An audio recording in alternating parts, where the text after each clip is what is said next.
മേടം രാശിക്കൂറ് അശ്വതി ഭരണി കാർത്തികക്കാൽ നക്ഷത്ര സംഭവങ്ങൾ അടങ്ങുന്നത്. മേടം രാശിക്കാർക്ക് 18/10/2025 മുതൽ ഉള്ള വ്യാഴത്തിൻ്റെ മിഥുനം രാശിയിൽ നിന്നുള്ള കർക്കിടകം രാശിയിലേക്കുള്ള മാറ്റം എന്തെല്ലാം ഗുണദോഷങ്ങളാണെന്ന് നോക്കാം. വ്യാഴത്തിൻ്റെ ഉച്ചക്ഷേത്രമായ കർക്കിടകത്തിലേക്ക് വന്നിരിക്കുന്ന സമയമാണിപ്പോൾ.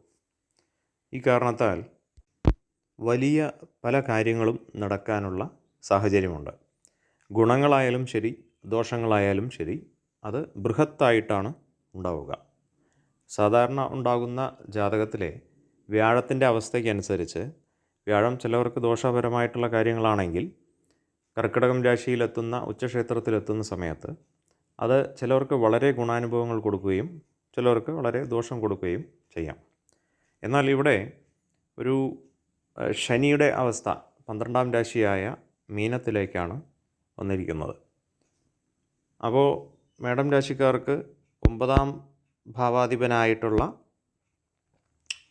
വ്യാഴം ആണ് 4ാം ഭാവത്തിലേക്ക് വന്നിരിക്കുന്നത്, 4ാം രാശിയായ കർക്കിടകത്തിലേക്ക്. അതൊരു ജലരാശി കൂടിയാണ്. അതുപോലെ തന്നെ മീനം രാശി എന്നുള്ളതും ഒരു ജലരാശിയാണ്. അവിടെ ശനിയാണ് നിൽക്കുന്നത്, 12ാം രാശിയിൽ ശനി നിൽക്കുന്നു. സ്വാഭാവികമായി ജലസംബന്ധമായിട്ടുള്ള ഒരുപാട് തരം പ്രശ്നങ്ങളാണ് ആദ്യമായി കാണേണ്ടത്. അതുപോലെ വ്യാഴം നല്ല സ്ഥിതിയിലിരിക്കുമ്പോൾ മാതാവിനെ കൊണ്ടുള്ള, അതായത് മാതൃസ്ഥാനത്തിൽ നിന്നും നല്ല ഗുണാനുഭവങ്ങൾ ഉണ്ടാവാം. അതല്ല എങ്കിൽ ദോഷപരമായിട്ടുള്ളതാണ് ജാതകത്തിലെങ്കിൽ കുടുംബപരമായിട്ടുള്ള പ്രശ്നങ്ങളോ അല്ലെങ്കിൽ മാതാവുമായിട്ടുള്ള പ്രശ്നങ്ങളോ അല്ലെങ്കിൽ വാക്കുതർക്കങ്ങൾ, കുടുംബ സുഹൃത്തുക്കൾ തമ്മിലുള്ളതോ ആയിട്ടുള്ള വാക്കുതർക്കങ്ങളെല്ലാം ശ്രദ്ധിക്കേണ്ടതായിട്ടുള്ള സമയമാണ്. അതുപോലെ തന്നെ വാഹനത്തിൽ നിന്നുള്ള തെന്നി വീഴൽ, മഴ ഉള്ള കാര്യങ്ങളൊക്കെ, തെന്നൽ അങ്ങനെയുള്ള കാര്യങ്ങൾക്കൊക്കെ ഒന്ന് ശ്രദ്ധിച്ചാൽ നന്നായിരിക്കും. പിന്നെ അതുപോലെ 4ാം ഭാവത്തിനെ കൊണ്ട് പറയുന്ന എല്ലാ കാര്യങ്ങൾക്കും പുതിയതായി വാഹനം കിട്ടുവാനും അതുപോലെ പുതിയതായി വാഹനം വാങ്ങുവാനും അതുപോലെ നല്ലൊരു വീട് ചെയ്യുവാനും അല്ലെങ്കിൽ ഉള്ള വീട് വലുതാക്കുവാനും അല്ലെങ്കിൽ പഴയ വാഹനം മാറ്റി പുതിയ വാഹനം വാങ്ങുവാനും അങ്ങനെയുള്ള പലതായിട്ടുള്ള പുതിയ ആശയങ്ങൾ വന്നു ചേരുകയും അതുപോലെ അതെല്ലാം വാങ്ങുന്നതിന് അനുയോജ്യമായിട്ടുള്ളൊരു സമയം കൂടെയാണ് ഇവർക്കുള്ളത്.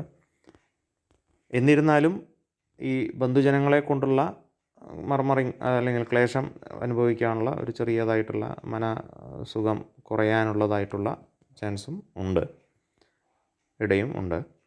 പിന്നെ ഈ നാൽക്കാലികൾ ഉണ്ടെങ്കിൽ വീട്ടിൽ അതിനെ കൊണ്ടുള്ള എന്തെങ്കിലും പ്രശ്നമോ അല്ലെങ്കിൽ അത് ഈ വണ്ടി ഇടയിൽ വന്ന് പെടുകയോ അങ്ങനെയുള്ളതൊക്കെ ഒന്ന് ശ്രദ്ധിക്കാൻ ഉള്ള സമയമാണിത്, നാൽക്കാലികളെ കൊണ്ടുള്ള പ്രശ്നം ഉണ്ടാവാതിരിക്കാൻ. പിന്നെ അതിനനുസരിച്ച് ഗുണം ഉണ്ടാവുകയാണെങ്കിൽ അതിനനുസരിച്ച് വളരെ ഗുണം ചെയ്യുന്നൊരു സമയവും, അതുപോലെ ദോഷപ്രദമാണ് ജാതകത്തിലെങ്കിൽ അത് വളരെ ദോഷം ചെയ്യുന്നൊരു സമയമാണ് ഇവർക്കുണ്ടാകുന്നത്. പ്രത്യേകിച്ച് ജലവിഷയങ്ങളുമായിട്ട് ബൃഹത്തായിട്ടുള്ള പ്രശ്നങ്ങൾ ഉണ്ടാവാതെ നോക്കുക. ജലത്തിലിറങ്ങുന്ന സമയത്ത് അതുപോലെ ജലവുമായി ബന്ധപ്പെട്ടുള്ള കാര്യങ്ങൾ, അതുപോലെ വല്ല പാർട്ടി വല്ലതും നടത്തുന്നുണ്ടെങ്കിൽ അങ്ങനെയുള്ള ഇതിലൊക്കെ വല്ല പ്രശ്നങ്ങൾ ഉണ്ടാവാതെ നോക്കേണ്ടതാണ്.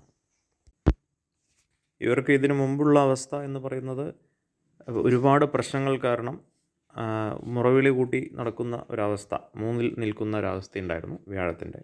അത് മാറി ഇപ്പോൾ 4ലേക്ക് വരുമ്പോൾ നല്ല ഹാർമോണിയസ് ആയിട്ടുള്ള കാര്യങ്ങൾ, മനസ്സിന് സുഖമുള്ള കാര്യങ്ങൾ നടത്താനും വളരെ പ്ലസൻ്റായിട്ട് കാര്യങ്ങൾ നടത്താനും വളരെ എല്ലാ കാര്യങ്ങളും ശരിയായി വരുന്ന ഒരവസ്ഥയും ഇവർക്കുണ്ടാവും. വളരെ സന്തോഷപ്രദമായിട്ടുള്ള അവസ്ഥയും ഇവർക്കുണ്ടാവുന്നതാണ് ഈ സമയത്ത്.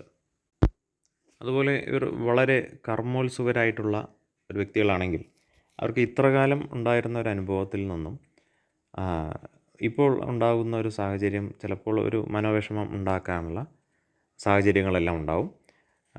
അതായത് പ്രയത്നിച്ചിട്ട് ഇത് ലാസ്റ്റ് എല്ലാം വെള്ളത്തിൽ പോയ പോലെയുള്ള ഒരവസ്ഥ ചിലപ്പോൾ വന്നു ചേരാം. അതുപോലെ സ്ഥാനം, ഇവയെല്ലാം ശനി 12ൽ നിൽക്കുന്ന ഒരവസ്ഥ കൂടെ കണക്കിലെടുത്തുകൊണ്ടാണ് പറയുന്നത്.